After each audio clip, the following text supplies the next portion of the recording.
Environmental education में आज हम जलवायु परिवर्तन यानी क्लाइमेट चेंजेस के बारे में जानेंगे कि जलवायु परिवर्तन से क्या हानियां हैं और जलवायु परिवर्तन की समस्याएं क्या हैं। यानी सुखी जीवन हर व्यक्ति के जीवन का क्या है, अंतिम ध्येय है। वह चाहता है कि वे स्वस्थ हो, प्रसन्न हो और सुखी हो। उसकी इच्छाएं होती हैं स्वच्छ वायु मिले, शुद्ध जल उपलब्ध हो और बिना मिला हुआ भोजन हो।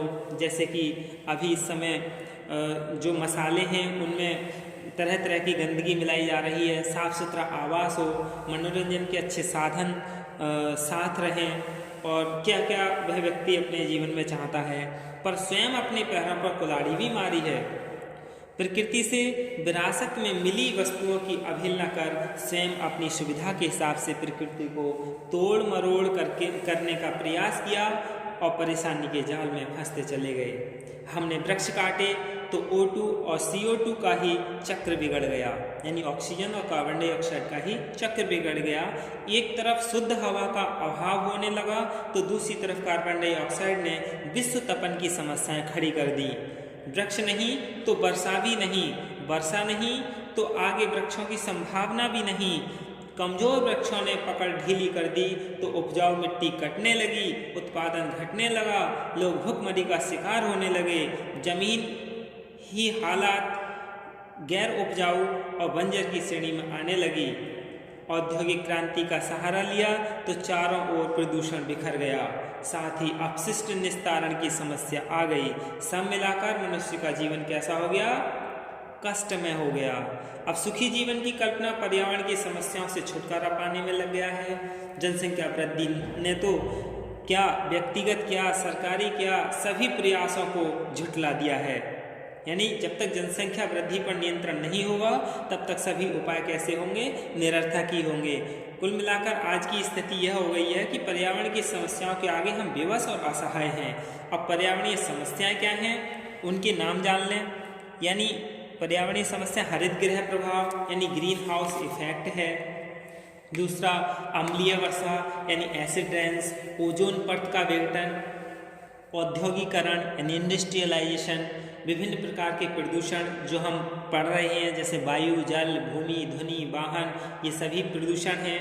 अपशिष्ट निस्तारण यानी वेस्ट डिस्पोजल, निर्वनीकरण यानी वनों को काटा जा रहा है, लगाया नहीं जा रहा तो वेस्ट डिस्पोजल नहीं, डिफोरेस्टेशन।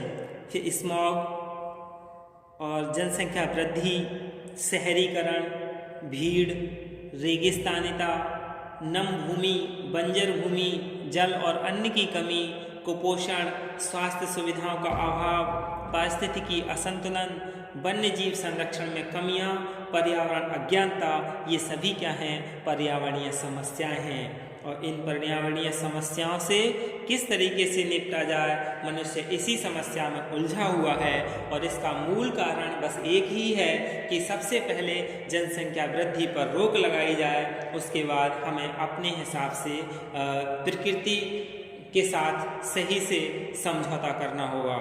यानी अपनी आवश्यकताओं को थोड़ा प्रकृति के लिए नुकसान ना हो इस तरह का करना होगा। इसके बाद अब हम विश्व तापन यानी ग्लोबल वार्मिंग के बारे में जान लें कि क्या है। ग्लोबल वार्मिंग विश्व तापन बढ़ते हरित गृह प्रभाव यानी ग्रीन हाउस इफेक्ट का परिणाम है, जिसमें पृथ्वी के तापक्रम में निरंतर वृद्धि हो रही है। इस बढ़ते तापमान का असर विश्व भर के मौसम तंत्र पर पड़ना अवश्यंभावी है, यानी संभव भी है और अवश्य भी है, जिससे कई समस्याओं की उत्पत्ति संभव है। विश्व के अनेक क्षेत्रों में पानी यानी वर्षा अधिक होगा तो कहीं कहीं क्षेत्र सूखे यानी कम वर्षा वाले या रेगिस्तानी हो जाएंगे।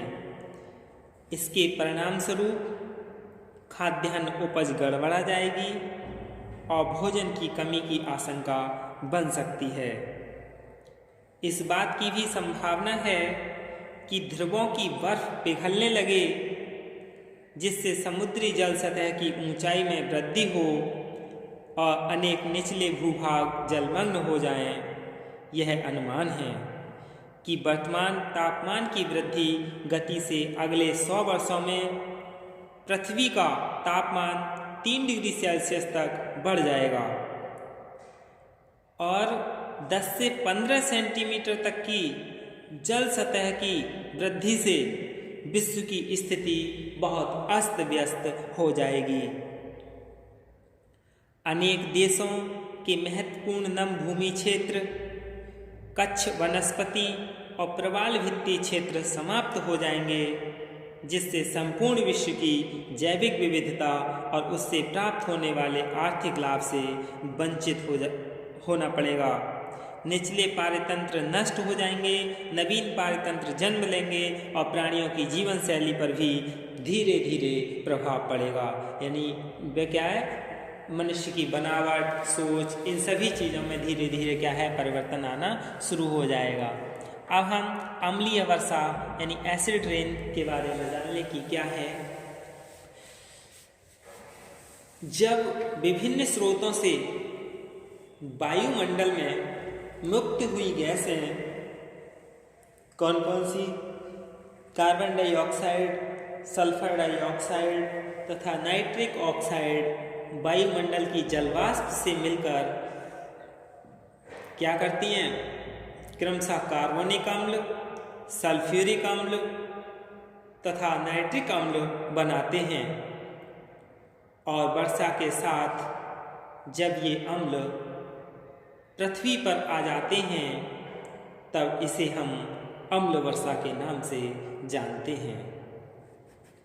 एसिड रेन एक हानिकारक पर्यावरणीय समस्या है। यानी जो एसिड रेन है वो कैसी है, इन्वायरमेंटल प्रॉब्लम्स है जिसका असर बहुत लंबे क्षेत्र तक पड़ता है। इस समस्या की वजह से आने वाली पीढ़ी बारिश के आनंद से वंचित रह जाएगी, क्योंकि अब बारिश की बूंदों के साथ बर्फ के टुकड़े नहीं बल्कि अम्लीय ठोस के टुकड़े गिरते हैं, जिस वजह से पेड़ पौधे पर, जो पेड़ पौधे हैं उन पर आश्रय लेने वाले पक्षी काल के गाल में समा जाएंगे। यानी जब अम्लीय वर्षा होती है तो जो पेड़ पौधों पर पक्षी रहते हैं, निवास करते हैं, वो क्या है, समाप्त हो जाएंगे। जब ये पेड़ पर रहने वाले जीव जंतु, पक्षी और जो वर्षा में भीगने वाले हैं वो सभी कैसे नष्ट हो जाएंगे, तो प्रकृति का क्या होगा, संतुलन बिगड़ जाएगा। अम्ल वर्षा के घटक यानी कंपोनेंट्स ऑफ एसिड रेन कौन कौन से हैं, सल्फ्यूरिक अम्ल यानी सल्फ्यूरिक एसिड, नाइट्रिक अम्ल, नाइट्रिक एसिड, कार्बोनिक अम्ल और कार्बोनिक एसिड, ये तीन क्या हैं, इसके अम्लीय वर्षा के घटक हैं। अब हम अम्ल वर्षा के प्रकार के बारे में जान लें। Types of acid rain. अम्ल वर्षा ये दो प्रकार की होती है, शुष्क अम्लीय वर्षा और नम अम्लीय वर्षा, यानी ड्राई एसिड रेन और वेट एसिड रेन। तो शुष्क अम्लीय वर्षा क्या है, ये सल्फेट और नाइट्रेट जब धूल के कणों के साथ जमकर पृथ्वी की सतह पर आते हैं तब उसे शुष्क अम्लीय वर्षा कहते हैं। फिर है नम अम्लीय वर्षा यानी बेस एसिड रेन। जब वर्षा के पानी में सल्फ्यूरिक अम्ल और नाइट्रिक अम्ल व हाइड्रोक्लोरिक अम्ल मिलकर उसे अम्लीय बनाते हैं तो इसे नम अम्लीय वर्षा कहते हैं। अब हम अम्ल वर्षा के मुख्य स्रोत जान लें कि कौन कौन से हैं, यानी main sources of acid rain. Carbon dioxide gas के उत्पन्न होने का मुख्य स्रोत जीवाश्म एवं जैव ईंधन का दहन है, जबकि सल्फर डाइऑक्साइड तथा नाइट्रोजन डाइऑक्साइड गैसों का मुख्य स्रोत स्वचालित वाहनों के उत्सर्जन तथा उद्योगों की चिमनियों से निकलने वाले धुओं से होता है। अम्ल वर्षा से हानियां क्या हैं, यानी हार्म्स बाय एसिड रेन। अम्ल वर्षा से मिट्टी में अम्लीयता बढ़ जाती है, और pH मान यानी 5.5 यानी 5.5 या 5.6 में गड़बड़ी होने से मिट्टी के उपजाऊपन पर इसका असर पड़ता है। अम्ल का pH मान 7 से कम होता है और क्षार का pH मान 7 से अधिक होता है और जो उदासीन होता है वो 7 होता है। इससे जंगल एवं वनस्पतियां क्या है, नष्ट हो जाती हैं। पानी के दूषित होने से जलीय जीव तथा जलीय वनस्पति भी प्रभावित होते हैं। इनका अप्रत्यक्ष असर मानव स्वास्थ्य पर भी पड़ता है, क्योंकि अम्ल वर्षा से प्राणवायु ऑक्सीजन की नहीं बल्कि जल और अन्य सभी दूषित हो जाते हैं। इससे बड़े बड़े भवन, इमारतें एवं स्मारक आदि का क्षय होने लगता है। अनेक ऐसी इमारतें जैसे इंग्लैंड का प्रख्यात सेंट पॉल गिरजाघर, ब्रिटिश का संसद भवन, न्यूयॉर्क यानी अमेरिका शहर की भव्य अट्टालिकाएँ, एथेंस यानी यूनान का शहर, स्विट्जरलैंड की झीलें, नॉर्वे और स्वीडन के वन प्रदेश, ये सभी को अम्ल वर्षा से काफ़ी नुकसान पहुंचा है। यहाँ तक कि अब भारत में भी इसका असर दिखने लगा है। आगरा का ताजमहल जो है इसका जीता जागता भी क्या उदाहरण है, क्योंकि उसकी चमक अब फीकी पड़ने लगी है। अम्लीय वर्षा पर नियंत्रण के उपाय, इस पर नियंत्रण के उपाय क्या हैं?